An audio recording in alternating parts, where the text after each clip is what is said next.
Oi, pessoal! Hoje nossa análise vai fundo em Atos dos Apóstolos, capítulo 15. A coisa começa lá em Antioquia, sabe? Com uma tensão bem forte. Chega um pessoal da Judéia dizendo que os novos convertidos, os gentilos, precisavam ser circuncidados, seguir o costume de Moisés para serem salvos. E aí, claro, Paulo e Barnabé não deixaram barato, entraram num debate pesado com eles. A questão era tão séria que decidiram mandar Paulo, Barnabé e mais alguns para Jerusalém, para resolver isso com os apóstolos e os líderes de lá. E esse momento, olha, é crucial. Pensa bem, era o cristianismo decidindo quem ele era, né? A pergunta no fundo era, basta crer em Jesus ou quem não é judeu precisa também seguir a lei de Moisés inteira, com todos os rituais, para ser salvo?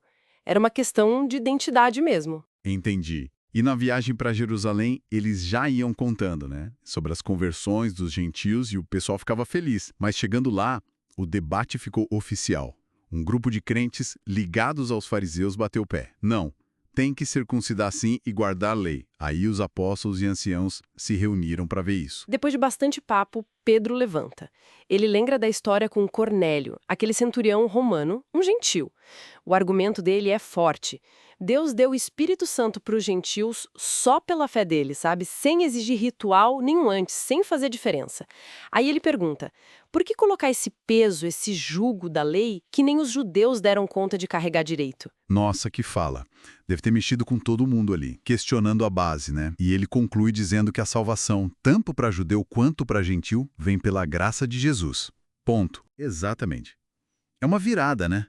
Tira o foco do ritual, da etnia e coloca na fé, na graça. Algo bem radical para a época. Depois dele, Barnabé e Paulo contam as coisas que Deus fez através deles entre os gentios.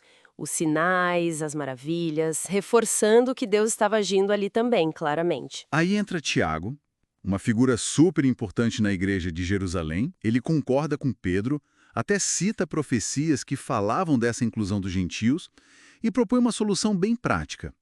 Não vamos complicar para quem está chegando agora, mas pede para eles se afastarem de algumas coisas específicas, né? Que coisas eram essas? Basicamente, contaminação por ídolos, tipo comida oferecida a eles. Enfim. Imoralidade sexual, que era muito comum. Carne de animais sufocados, sem tirar o sangue como mandava a lei judaica, e o sangue em si. Entendi. Eram pontos que, sabe, no dia a dia criariam muito atrito entre os crentes judeus e gentios na mesma comunidade. Barreiras para a comunhão mesmo. Faz todo sentido, eram questões práticas para a convivência. E aceitaram a proposta. Sim, olha, foi um consenso. Apóstolos, presbíteros, a igreja toda concordou. Aí decidiram mandar Judas, Barsabás e Silas, junto com Paulo e Barnabé, de volta para Antioquia, com uma carta oficializando tudo. E a carta era direta, né? Falava algo como, olha, aquele pessoal que exigiu a lei não tinha nossa autorização. O Espírito Santo e nós decidimos não colocar mais peso em vocês, só essas coisas essenciais. Evitar comida de ídolo, sangue, carne sufocada e imoralidade sexual. Foi isso. E como foi a reação lá em Antioquia? Foi de festa. O pessoal leu a carta e ficou muito feliz, encorajado. Judas e Silas ainda ficaram lá um tempo animando a galera. Então, a grande sacada aqui, o primeiro ponto, é que esse concílio de Jerusalém meio que carimbou o passaporte do cristianismo para se tornar global, né? Deixou de ser só um grupo dentro do judaísmo.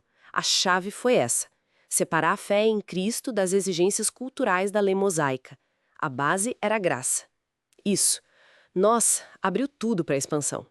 Uma decisão que mudou a história. Mas é irônico, né?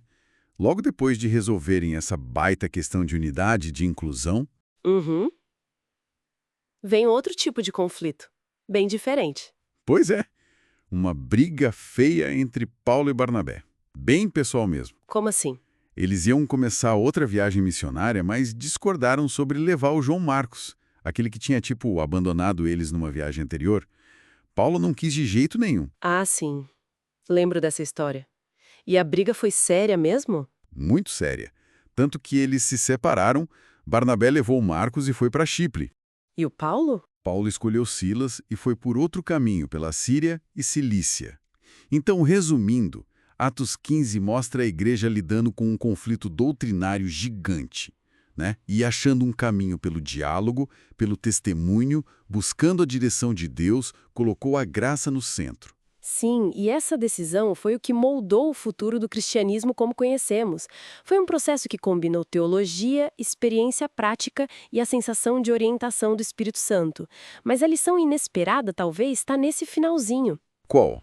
Que resolver uma questão teológica enorme não significa que não vão surgir conflitos humanos, interpessoais, mesmo entre gente super dedicada como Paula Barnabé. Mostra a complexidade, né? Então, o que a gente tira disso tudo? Além de um modelo para lidar com discordâncias doutrinárias, vemos a realidade das tensões pessoais. É isso. Exato. E fica aquela reflexão final, né? Como que desacordos, até esses que causam separações doloridas, como essa de Paulo e Barnabé, como eles podem, meio que paradoxalmente, acabar influenciando a história e até, quem sabe, ajudando na expansão de uma ideia. Tipo, caminhos separados talvez alcançaram mais gente? Talvez, é algo para a gente pensar, né? Como até dos conflitos pode surgir algo inesperado.